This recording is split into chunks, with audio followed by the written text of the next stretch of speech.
하나님의 부르심을 받아 예수 그리스도를 믿는 성도들은 교회를 세운 일꾼이다라는 사실을 기억하며 살아가시기를 주님의 이름으로 축복합니다. 아침 신문을 받아보면 그 안에 광고지가 가득한데 이마트, 홈플러스, 롯데마트, 각종 홈쇼핑들에서 오늘은 무엇을 싸게 파는지, 이번 주는 어떤 품목이 특가인지를 알려주고 있습니다. 그래서 주부들은 오늘은 홈플러스로, 내일은 이마트로 이렇게 옮겨 다니며 장을 본다고 말합니다. 어떤 사람은 교회까지 이런 사고방식으로 다닙니다.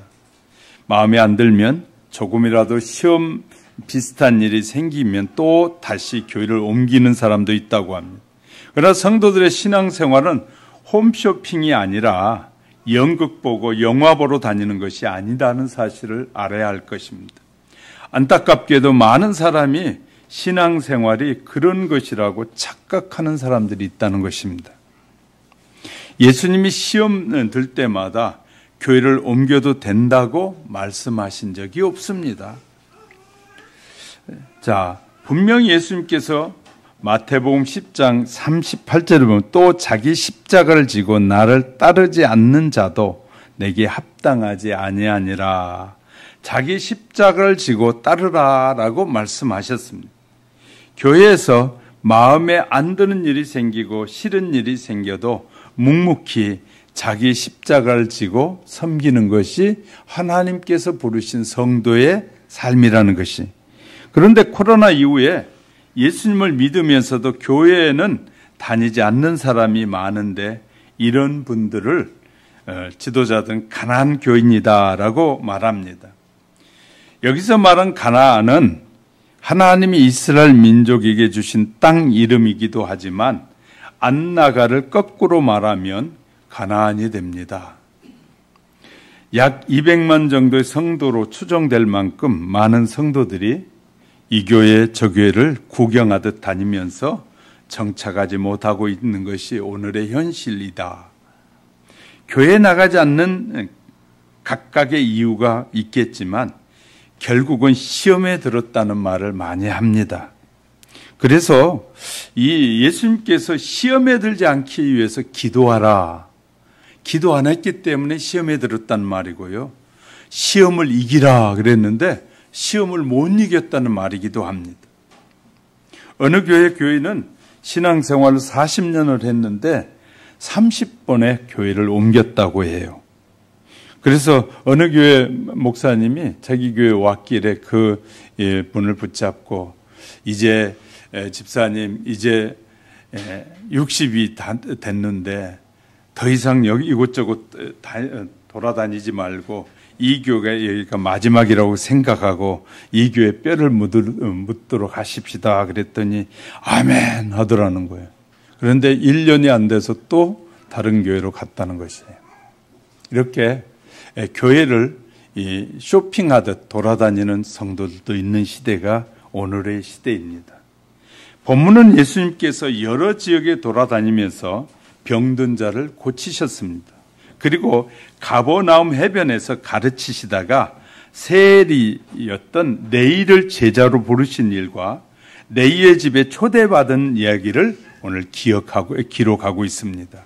레이의 부르심은 베드로와 안드레, 야고보와 요한을 부르신 제1차 부름에 이어서 제2차로 1차 부르심을 받은 자들이 갈릴리 해변에서 고기를 낚는 어부에 비하면 2차로 부르심을 받는 레이는 해변에서 세금을 징수하고 있는 세리라는 차이가 있었습니다. 예수님께서 그 부르심에 있어서 그 신분의 귀천이나 쥐의 고하나 그리고 그들의 도덕성이나 환경에 제한을 두지 않고 부르셨음을 알 수 있습니다. 진실한 신앙을 소유하지 못한 자들은 늘 감사와 찬양보다는 불평과 비난을 일삼게 된다는 것입니다. 그로 인하여 하나님과 이웃의 마음에 커다란 상처를 주고 있다는 것이죠. 그들은 자신들의 이기적인 욕구가 하나님의 나라와 그의 뜻보다 우선하기에 매사가 원망스럽고 짜증스러운 신앙생활을 하게 된다라고 말하고 있습니다. 오늘 예수님께서 세리 내일을 부르신 일에 대하여 살펴가면서 성도들 부르신 뜻과 교회를 세우신 의미를 함께 나누는 시간에 큰 은혜가 저와 여러분 속에 임하시기를 주님의 이름으로 축복합니다. 먼저 첫 번째는 죄인을 제자로 부르신 의미를 좀 생각해 보려고 합니다. 본문 14절에 보면 또 지나가시다가 알페오 아들 레이가 세관에 앉아 있는 것을 보시고, 세리 레이의 삶을 살펴보면 그가 일하던 가버나움의 세관은 매우 중요한 곳이었습니다. 당시 가버나움은 갈릴리 해변 도시로서 상업과 교통의 중심지였고 다메섹과 두로와 예루살렘으로 가는 통로이기도 했습니다. 빌립이 지배하던 데가볼리에서 헤롯의 영토로 들어오는 첫 성으로 매우 중요한 세관이었습니다. 세리들은 유대 민족으로서 궁지보다는 현실 생활을 중요시하고 극단적이고 현실주의자들로서 탐욕과 부를 축적하는데 급급했던 사람들입니다. 그들은 삶을 장식하기 위해서 로마 정부의 세금 징집 사무를 청구받아서 동족들로부터 강압과 착취하는 것이 상례였다고 합니다. 그래서 그 당시에 유대 속담에 이런 속담이 있었다고 합니다. 산중에는 사자가 있고 거리에는 잔인한 세리가 있다. 그래서 이 세리는 유대인의 혐오와 증오의 대상이기도 했습니다. 세리는 유대 민족으로부터 소외된 자들, 죄인으로 취급받았다 그 말이죠. 세리와 죄인이란 말은 언제나 함께 사용됐다라고 오늘 본문 15절, 16절에서도 함께 살펴볼 수 있습니다. 세리와 창기는 유대 사회에서 대표적인 죄인으로 인식됐다라고 마태복음 21장 31절은 말하고 있어요. 그들은 비율법적이고 비도덕적인 사람들로 낙인이 찍혀서 법정에서 증인될 자격을 상실하게 되고 회당에서 회당도 못 들어오게 출교를 당해서 완전히 유대 사회에 소외된 고독한 삶을 사는 사람들이 세리였다. 문둥병자를 기피하듯이 유대인들은 세리를 기피했다는 말입니다. 그들은 민족의 변절자이며 민족의 고혈을 착취하는 로마의 도구로 증오와 멸시의 대상자들이 바로 세리였단 말이죠. 그러나 주님은 이러한 세리 내일을 당신의 제자로 부르신 것입니다. 그리고 그는 예수님에 관한 기록을 저술한 사람 중에 한 사람으로서 마태복음을 기록함으로써 불멸의 사람이 된 것이에요. 세리 네이가 이제 마태복음을 기록해서 지금까지 수천 년을 거쳐서 수많은 사람들에게 예수님이 어떤 분인가를 증거하고 있다는, 특별히 유대인들에게 증거하고 있는 사람입니다. 예수님께서 14절을 보면 지나가시다가 나를 쫓으라 하시니, 내일을 부르시기 전에 해변가에서 모여온 군중들에게 진리를 가르쳤다라고 13절에서 우리에게 설명해 주고 있습니다. 해변은 넓은 곳이기 때문에 집회 장소의 문제를 쉽게 해결할 수 있는 곳입니다. 해변에서 전하기가 참 좋은 것이죠. 또한 진리를 가르치기에 좋은 장소이기도 합니다.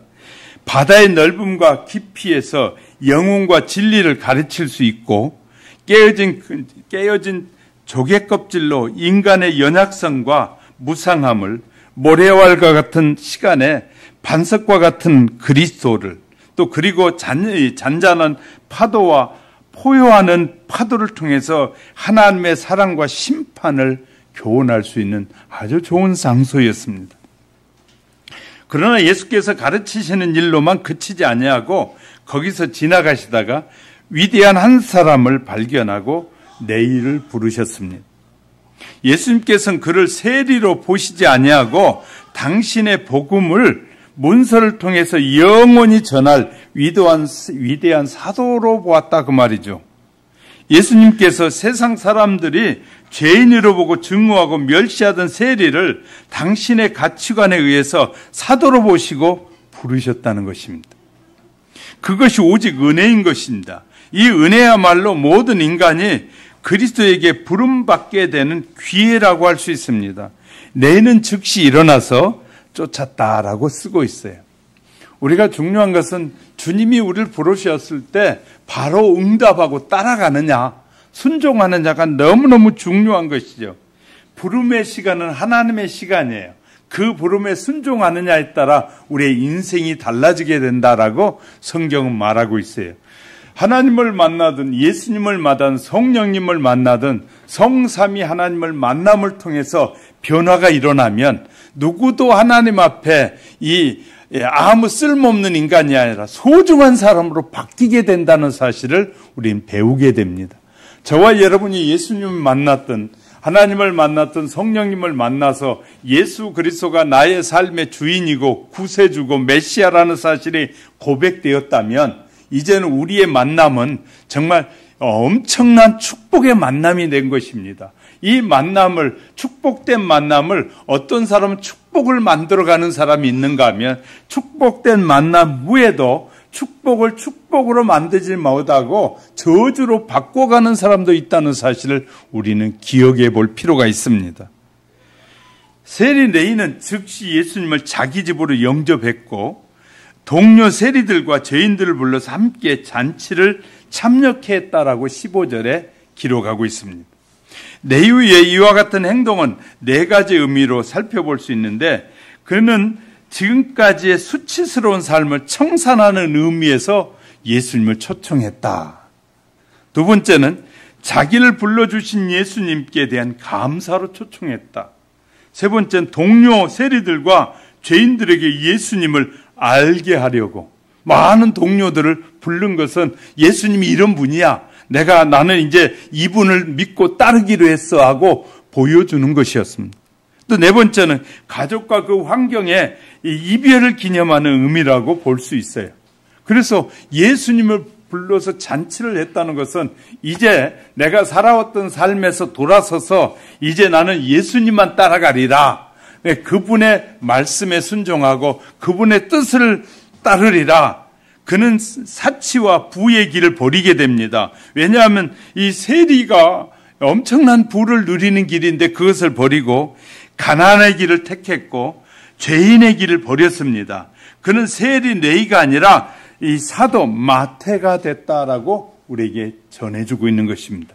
이처럼 부족하고 연약한 사람이라도 예수님을 만나면 놀라운 변화가 일어나게 된다는 사실을 기억하고 예수님과 동행하는 삶, 예수님의 만남을 통해 동행하는 삶의 여정이 저와 여러분 속에 지속되어지시기를 주님의 이름으로 축복합니다.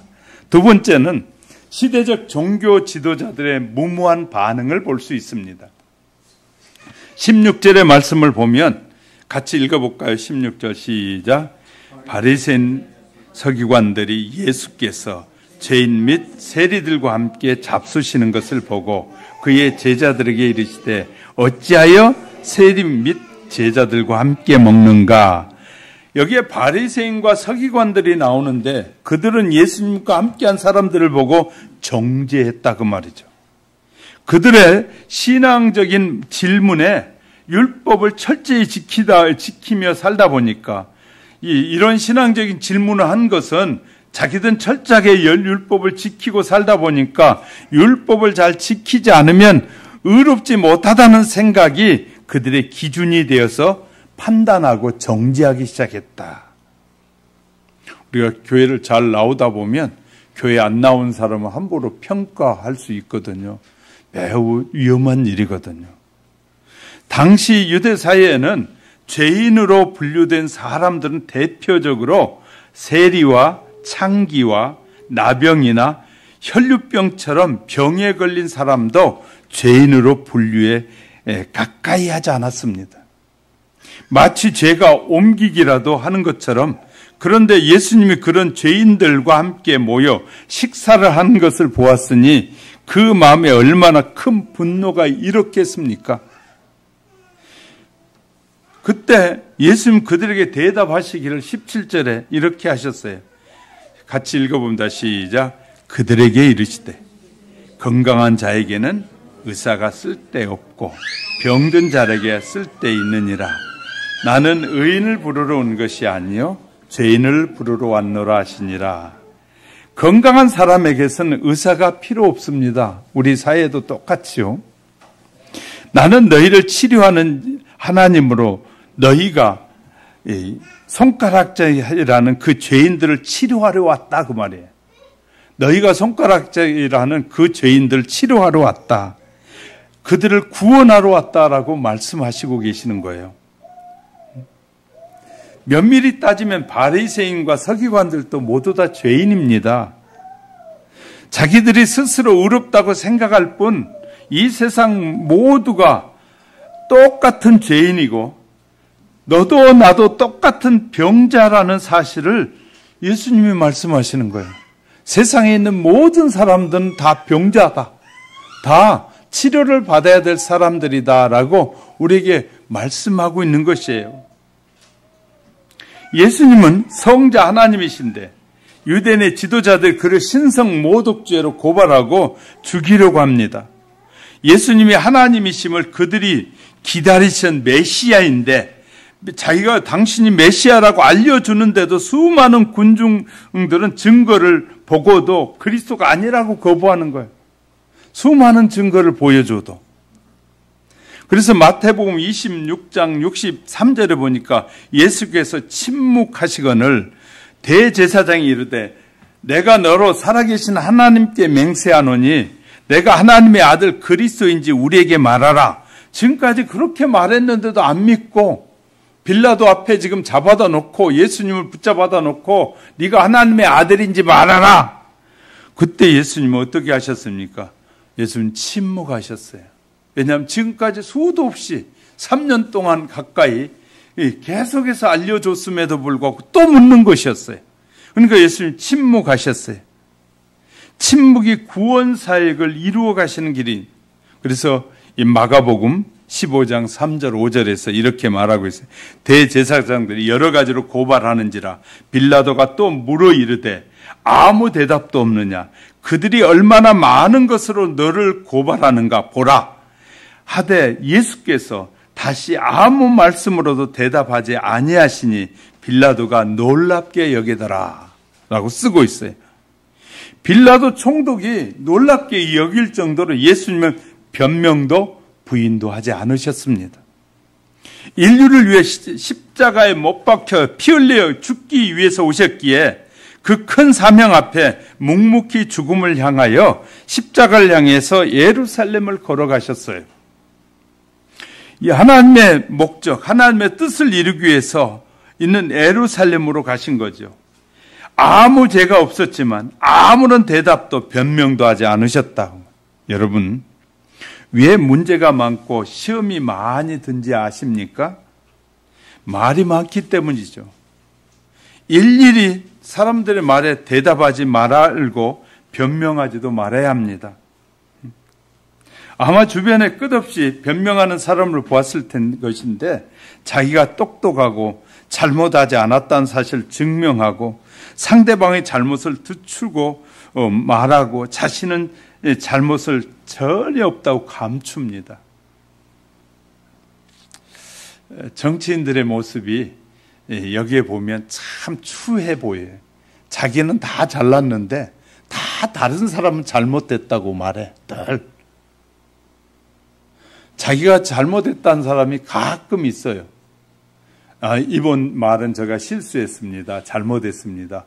그런데 그런 몇 사람 빼고 대부분의 사람이 얼마나 많은 실수를 하고도 국민들을 속이고 거짓된 말로 자기를 위장하는 사람들이 얼마나 많은지 몰라요. 열등감이 가득한 사람들은 지지 않으려 하고 끊임없이 자신을 높이고 타인의 마음을 아프게 합니다. 그래서 성경적인 마음을 가지고 이렇게 쳐다보면 참 불쌍해요. 불쌍해.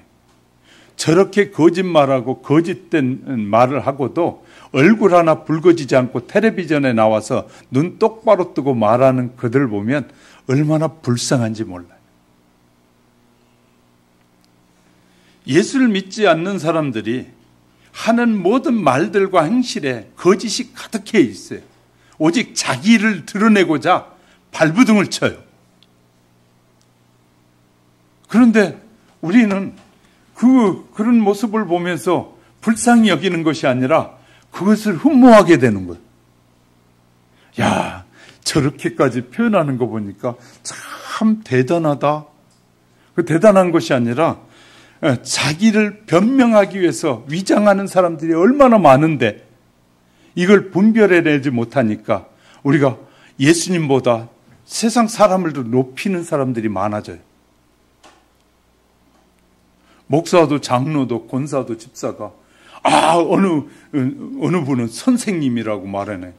그거 죄인이었어요. 그는 예수를 믿지도 않았어요. 근데 무슨 그가 선생이고 위대한 사람입니까? 죄인 중에 하나였지. 그러니까 예수를 믿는다고 입으로는 고백하는데 우리의 삶에서는 예수를 안 믿는 고백을 하고 사는 거예요. 하나님의 말씀을 믿으면 하나님의 말씀대로 살아야 되잖아요. 하나님의 말씀대로 우리가 생각하고 하나님의 말씀대로 표현해야 되잖아요. 세상에 위대한 사람이 어디 있어요? 성경은 이렇게 말해. 세상에 위대한 사람 하나도 없다. 죄인이 아닌 사람이 하나도 없다. 모두가 죄인이다. 예수 그리스도를 통하지 않고는 그 죄는 해결받을 수 없다. 이렇게 선언하는 거예요, 성경에.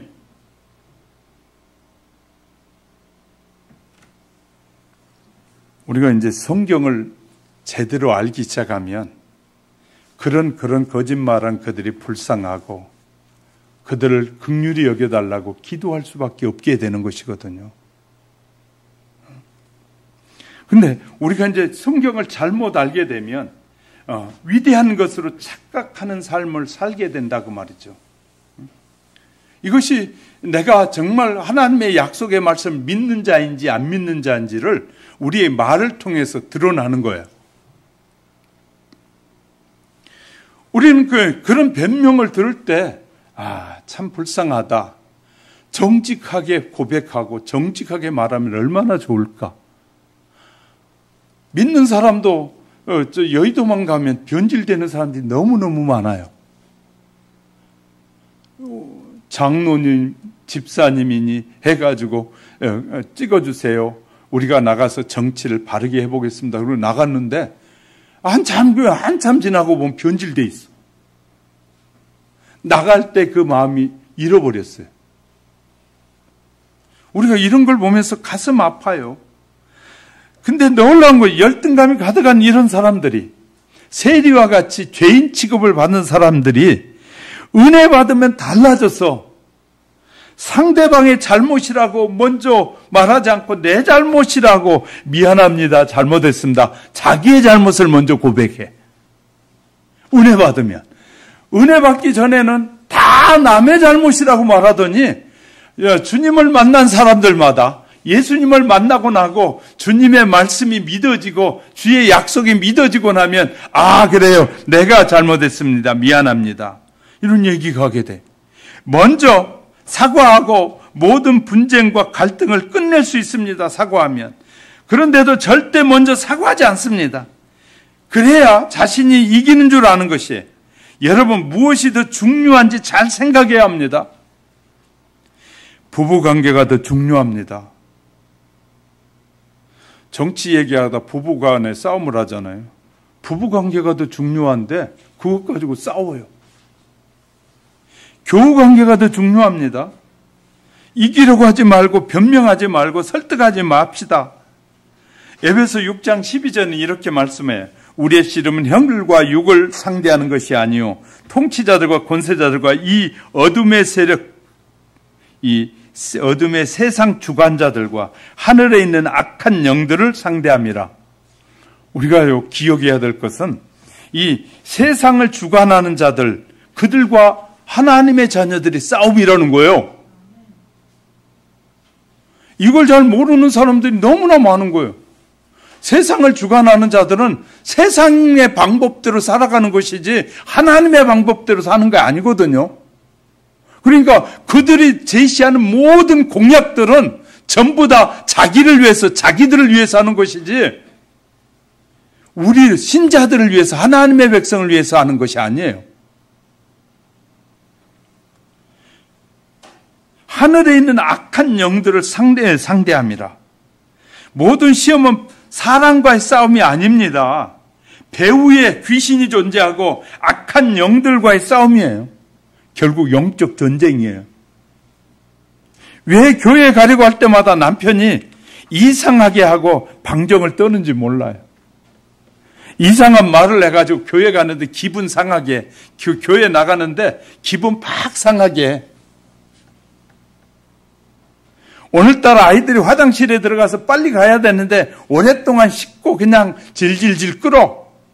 왜 하필 주일 아침이면 다툴 일이 생기고 아이들도 말썽을 부르는지 몰라요. 희한해요. 왜 그런 줄 아세요? 영적 전쟁이기 때문에. 이것이 거듭되면 거룩한 주일이 아니라 분노하는 주일 아침이 될 수 있습니다. 그런데 그것을 뭐해? 분별하는 지혜가 있어요. 마귀가 오늘 하나님 앞에 예배를 드리려고 하니까 방해하는 것이구나. 그럼 내가 어떻게 해야 된다고요? 참아야지. 내가 겸손해야지. 인내해야지. 그래야 되는데 그냥 성질 내고 나오면 예배가 예배되지 못하는 경우가 많아요. 예배가 얼마나 중요한 일인지 아십니까? 여러분 지금 여기 와서 예배 드린 이 시간이 하나님이 천군 천사를 보내서 이 예배를 받으시는 시간이에요. 할렐루야. 정말 소중한 시간인데 우린 그 예배를 이 마귀와의 싸움에서 그냥 져가지고 예배를 그냥 형편없는 예배로 만들어가 버릴 수 있단 말이죠. 하여튼 지혜가 가득하고 인내할 수 있도록 그런 은혜가 풍성한 은혜가 임하시기를 주님의 이름으로 축복합니다. 세 번째는 교회는 구원이 필요한 사람들의 집합체이다. 제가 이렇게 정했어요. 마태복음 22장 9절 10절에 보니까 내 거리 길에 나가 사람을 만나는 대로 혼인잔치에 청하여 오라 한데 종들이 길에 나가 악한 자나 선한 자나 만나는 대로 모두 데려오니 혼인잔치에 손님들이 가득한지라 별별 사람이 다 모이는 것이 교회입니다. 사람을 보면 안 돼요. 그러니까 교회 와서 자꾸 사람 보다가 실패하고 사람보다 신앙에선 멀어지고 그래요. 하나님을 믿고 예수님을 따라야 되는데 교회 와서 우리가 배우는 건 하나님을 배우고 예수님을 배우고 성령님이 어떤 사역을 하시는지 성삼위 하나님을 배우잖아요. 근데 그분의 말씀을 따라야 되는데 이 목적이 무엇인지 무엇이 중요한지를 잘 생각해야 합니다. 그런데 많은 성도들이 사람을 보고 이렇게 말해요. 나 저 목사 때문에 교회 안 나올래. 난 저 장로 때문에 안 나올래. 저 집사 때문에 권사 때문에 교회 안 다닌다고 말합니다. 그 말은 나 하나님 믿는 게 아니라 지금 목사 믿고 왔는데 목사가 마음에 안 든다는 말이고 장로 때문에 장로가 마음에 안 들고 권사 때문에 권사가 마음에 안 든다는 말이에요. 이게 우리가 이제 분석해 보면 심각할 정도로 말을 하고 있는 것이에요. 주님은 이렇게 말해. 나를 따르라. 주님은 이렇게 말씀하셔요. 너희는 나를 따르라 그러지 목사를 따르라, 저 장로를 따르라는 것이 아니잖아요. 지금 목사를 통해서 말씀하신 그 예수님을 따르고 하나님을 따르고 성령님을 따라야 되는데 할렐루야.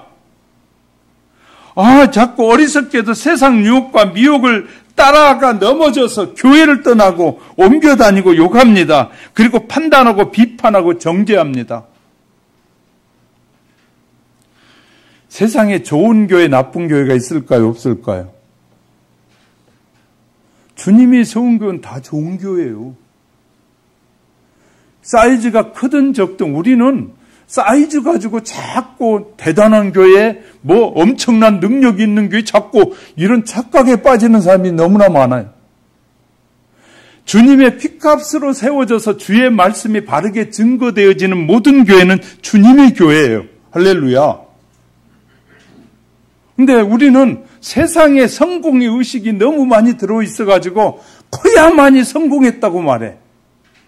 그래서 큰 교회 지도자는 그냥 엄청 가서 그냥 따르다가도 적은 교회 목사한테는 그냥 함부로 하지 말라고 그래. 하나님의 종은, 하나님의 부름을 받은 사람은 큰 일을 하든 적은 일은 똑같이 하나님의 일꾼이에요. 하나님의 종이에요. 할렐루야.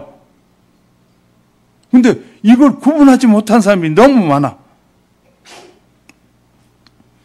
오늘 교회를 생각해 보면 자기는 의인이라고 생각하는 죄인도 있고 자기가 죄인인 줄 알고 죄인이라고 말하는 사람이 있습니다. 모두가 죄인인데 자기 기준으로 판단하는 것이에요. 교회는 한마디로 어중이 떠중이 집단이에요. 저 역시 죄인인데 잘나서 하나님의 목사로 삼으신 것이 아니라 죄가 커서 목사로 만들어 놓으신 것 같아요. 더 이상 죄를 못 짓게 하려고. 그러다 보면 이렇게 돌아보면 여러분들이 하나님이 보실 때 훨씬 더 저보다 나은 사람들이에요. 알고 보면 도끼인 객끼인이죠. 너나 할 것 없이 다 죄인이에요. 그러므로 분노할 이유도 없고 판단하고 정죄할 이유도 전혀 없는 거예요. 말을 함부로 할 이유도 없고 시험에 들 이유도 없어요. 사람 때문에 시험에 들 이유가 없는 거예요.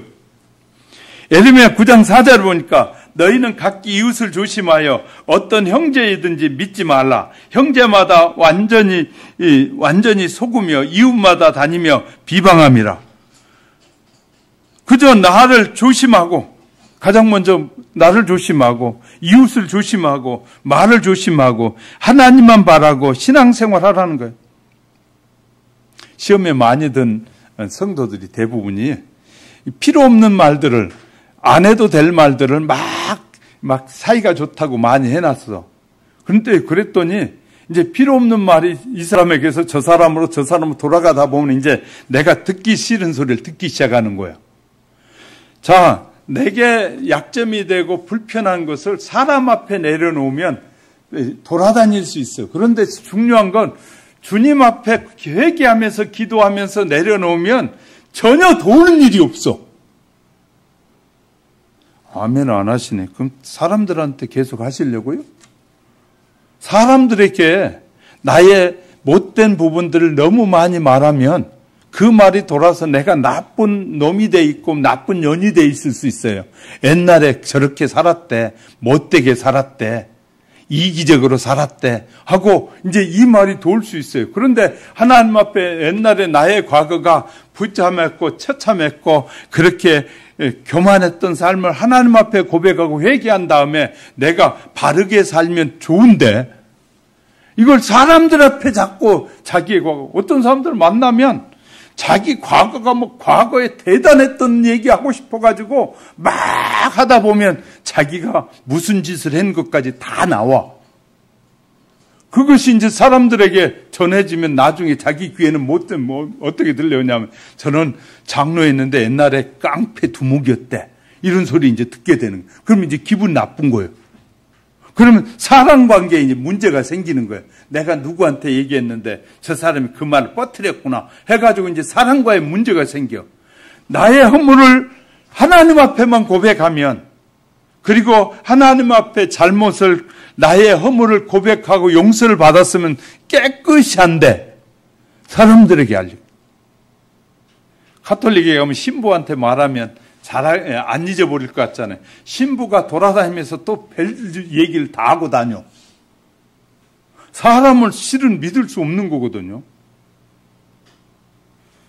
그러니까 우리가 꼭 도움이 필요하고 요청할 일만 말하면 되는데 필요 없는 말을 너무 많이 해놓고 그것이 자기의 다리를 묶는 올무가 되기도 하더라고 말. 이해가 되셨어요? 그러니까 우리가 조심해야 될 일이거든요. 조심해야 될. 근데 어떤 사람은 아무리 말해도 말을 안 하는 사람이 있어요. 근데 대부분의 사람들은 말이 많아져요. 자, 히브리서 11장에 보면 많은 믿음의 선배들이 나오는데 우리는 그 중에서 야곱도 나옵니다. 그가 약삭빠른 거짓말장이로 우리는 이 창세기에서 알게 돼 있잖아요. 그런데 믿음장을에서 이렇게 불러요.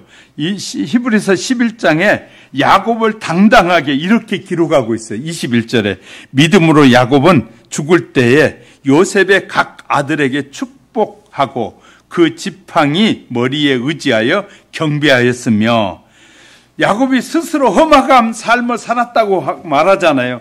자신의 130년의 인생이 실족과 훈련을 거듭하다가 마지막에 하나님의 경륜을 깨달았다는 거예요. 근데 수많은 실수 속에서 결국 130년의 세월 속에서 깨닫고 나니까 험악한 세상을 살았다는 거예요. 태어날 때부터 아버지 이삭으로부터 신앙을 배웠지만 하나님의 섭리를 이루는데 100년이 넘게 걸린 거예요. 모세는 광야 생활 40년 하고 있어야 하나님의 음성을 들을 수 있는 사람이 되었고 80세가 넘은 나이에 돼서야 주님의 섭리를 이제 이루어가기 시작하는 거예요. 이렇듯 신앙의 완성은 끝이 없는 것입니다. 우리의 신앙은 매 순간의 훈련과 깨달음으로 이어지죠. 그러므로 교회에서 속상할 것도 남을 판단할 것도 정죄할 일도 없고 시험 들 일도 없습니다. 또 그런 것을 핑계로 백화점 다니듯 교회를 옮겨 다니는 사람들이 있는데 우리는 그들을 붙잡아서 정말 그 교회에 뼈를 묻을 수 있는 신자가 되도록 돕는 역할이 우리가 해야 될 역할 중에 하나이기도 합니다.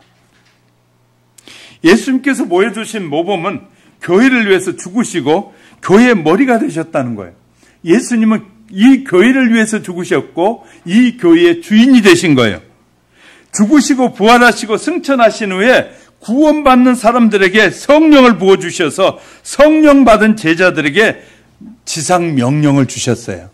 성령을 받은 제자들에게 주신 명령이 뭐냐면 마태복음 28장 19절 20절에 그러면 너희는 가서 모든 민족을 제자로 삼아 아버지와 아들과 성령의 이름으로 세례를 베풀고 내가 너희에게 분부한 모든 것을 가르쳐 지키게 하라. 볼지어다 내가 세상 끝날까지 너희와 항상 함께 있으리라 하시니라. 이 말씀은 예수님 제자뿐만 아니라 오늘 예수님을 믿고 살아가는 우리에게도 똑같이 주어진 명령이에요. 여기에서 핵심은 제자 삼으라는 거예요. 이 말을 뒤집어 보면 리더가 되라는 말입니다.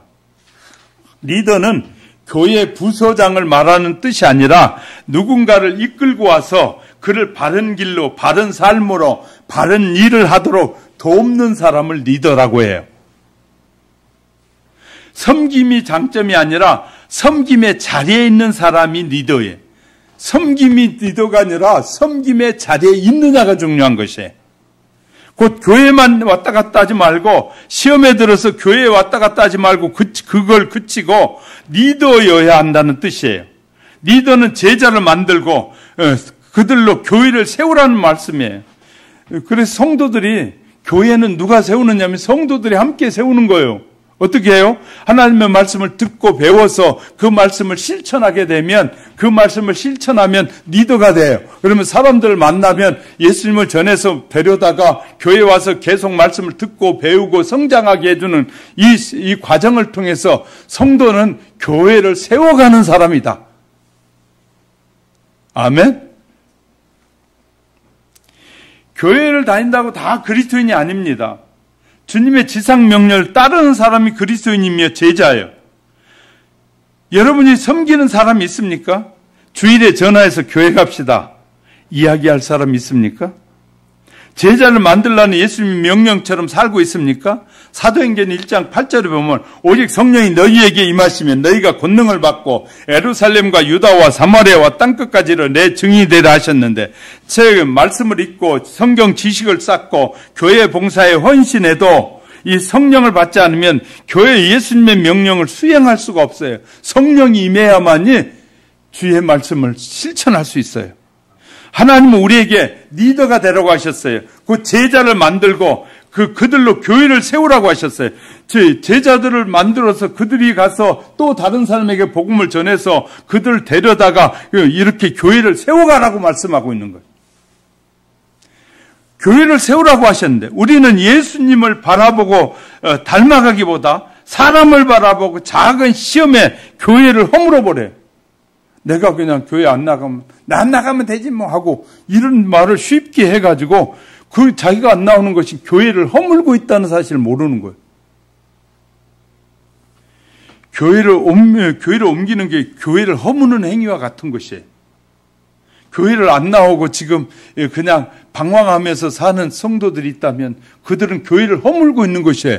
자기가 맡아진 그 교회 가서 자기가 주어진 그 교회에서 충성해서 수많은 사람을 제자 삼아서 리더가 돼서 제자 삼아가는 그런 일을 해야 되는데 나만 안 가면 그만이지. 이런 것은 교회를 허물고 있다는 걸 전혀 모르는 것이에요. 자, 교회를 세우는 것은 진정한 그리스도인만이 할 수 있습니다. 성령을 받고 예수님을 따른 그리스도인은 제자들 만들 수 있는 리더가 됩니다. 그리고 교회를 위해서 헌신할 줄 압니다. 바울이 빌립보서 2장 5절 8절에서 하신 예수의 마음에 대해서 설명하고 있는데 거기에 보면 예수님은 하나님이신데 이 땅에 사람의 몸으로 오셨다고 말해요. 그리고 죄인인 우리를 위해서 십자가에 못 박아 죽으셨어요. 그 어떤 변명도 하지 않습니다. 도살장에 끌려가는 소처럼 아무 말도 하지 않습니다. 죽음의 길로 갔다고 700년 전에 이사야 선지자를 통해서 예언했어요. 장차 오실 메시아는 예수님이 오시기 700년 전에 이사야 선지자를 통해서 예언했는데 그는 도살장에 끌려가는 양같이 끌려가고 변명하지 않고 오직 그 죽음을 통해서 우리를 구원할 것을 예언되어 있다고 말이죠. 예수님은 죽기까지 복종하셨으니 우리도 예수님처럼 살아야 되지 않겠어요? 교회에서 입으로 변명하지 마십시오. 판단하고 싶고 정죄하고 싶습니까? 예수님이 자신을 죽이려는 사람들까지 사랑하고 용서하신 것처럼 그들 품으려고 노력해야 돼요. 부모의 마음, 조부모의 마음을 잘 아시잖아요. 할아버지가 되고 나면 손주들이 무엇을 하든지 다 예쁘다고 말하잖아요. 미운 것을 봐도 허허 하고 웃게 되고요. 나한테 함부로 굴어도 허허 웃을 정도로 사랑스러워져요. 왜 그런 줄 아십니까? 부모일 때와 이 손주와의 관계가 또 달라요. 그만큼 성숙했다는 거예요. 할렐루야. 성숙하고 나니까 아이들이 하는 것이 무슨 일인지, 어른이 하는 일이 무슨 일인지 분별이 되다 보니까 아이가 하는 일이 모르고 하기 때문에 그 일을 허허하고 웃고 넘길 수 있게 된다는 거예요. 아무리 어린 아이라도 잘못된 것을 허허 웃고 넘어가면 안 되잖아요. 근데 아이가 판단 능력을 가질 수 있도록 그래서 이제 부모가 교육하는 것이잖아요. 성도는 이웃을 대하기를 어떻게 하냐면 계시록에 이웃을 그럼 어떻게 대하라고 말하느냐. 성경은 계시록 2장 3절 2절 3절을 보니까 내가 내 행위와 수고와 내 인내를 알고 또 악한 자들을 용납하지 아니한 것과 자칭 사도라 하되 아닌 자들을 시험하여 그의 거짓된 것을 내가 드러낸 것과 또 내가 참고 내 이름을 위하여 견디고 게으르지 아니한 것을 아노라. 하나님 모든 것을 아신다고 말씀하시죠. 제가 늘 말씀드려요. 하나님은 우리의 모든 삶을 다 알고 계신단 말이에요. 지금 내가 힘든 것도 알고 있어요. 저 사람이 믿고 이 교회에도 싫지만 꾹 참고 묵묵히 예배드리는 것도 알고 내가 헌신하는 것도 알고 교회를 허물지 않고 세우려고 노력하는 것도 다 안다는 것이에요. 하나님을 기억하신다는 것은 인생의 놀라운 축복의 길이 열렸다는 말이에요.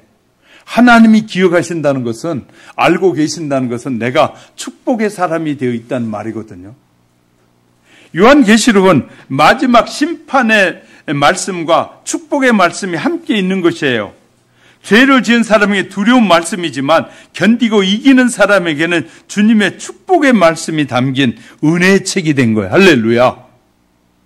교회를 옮겨 다니면서 교회를 위해서 희생한 적도 없고 교회를 위해서 죽은 적도 없고 교회를 세우는데 헌신한 일이 없을 때 마지막 날이 두렵지 않겠어요? 주님을 위해서 아무것도 안 했는데 어느 날 천국 갈 날이 눈앞에 다가와 있어요. 그러면 두려울 일이거든요. 그러나 최선을 다해서 교회를 세운 사람은 계시록의 때가 다가와도 두렵지 않는 것이에요. 그래서 이 요한계시록의 마지막에 뭐라고 쓰였냐? 주 예수여 어서 오시옵소서 마라나타라고 했어요.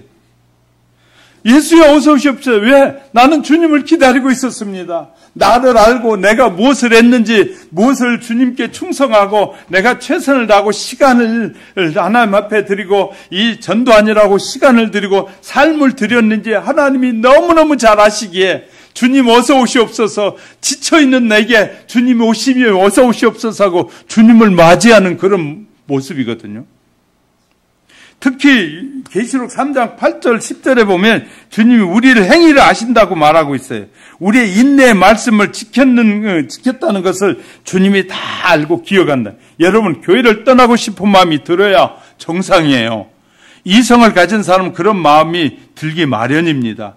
교회는 왜? 세상 죄인이 모인 집합소니까. 거룩해지면, 거룩한 하나님의 영을 만나면, 아, 이게 뭐 완전히 이런 곳이구나. 한번 물어볼게요. 병원이 깨끗한 곳이에요? 가장 지저분한 곳이에요?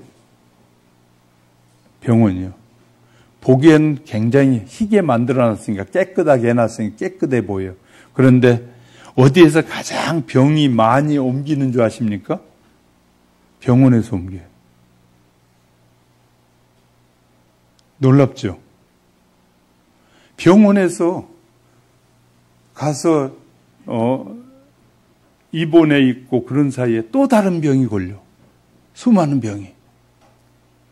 아무리 깨끗하게 한다고 해도 수많은 이 병원근들이 병원 안에서 움직이는 거예요. 자, 분노하고 좌절하고 떠나고 싶은 마음이 있어야 정상일 것 같아요.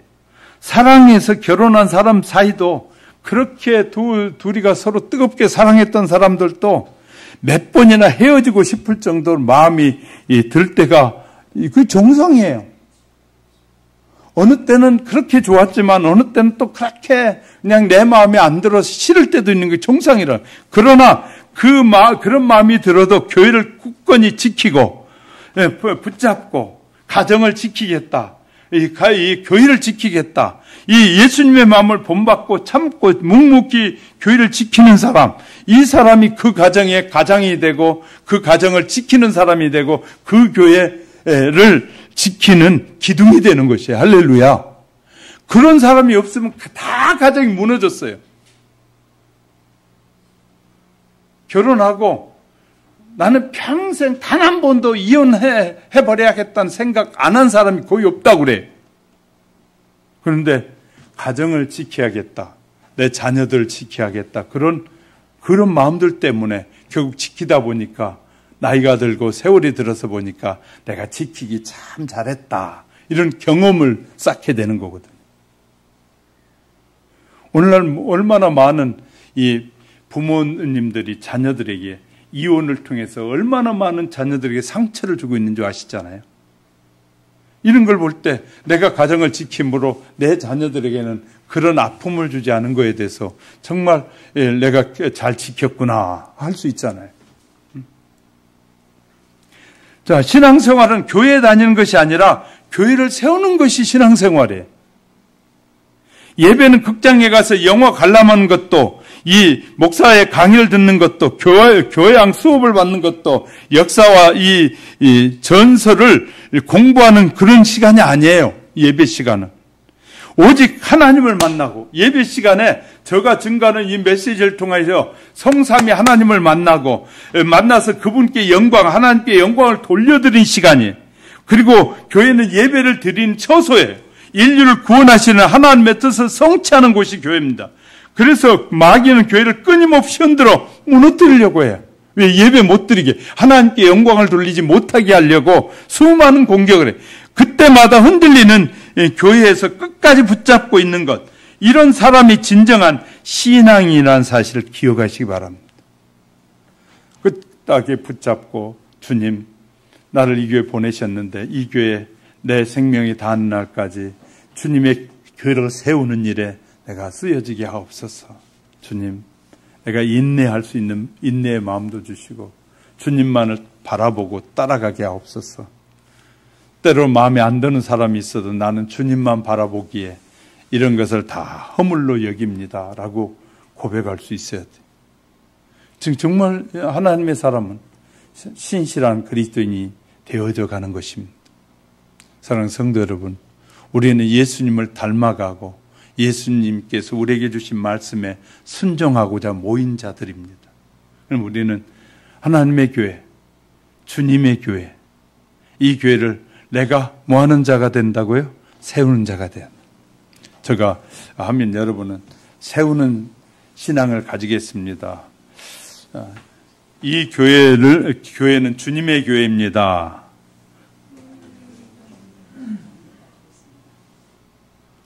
여러분의 고백이 하나님 앞에 드려진 하나님 앞에. 자, 제가 이제 여러분에게 말씀드려요. 이 교회는 주님의 교회입니다. 그러면 여러분이 고백해. 뭐라고 고백하시겠어요? 예?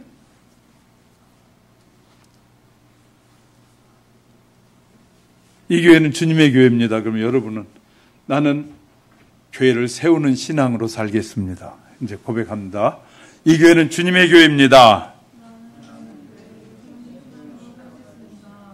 예.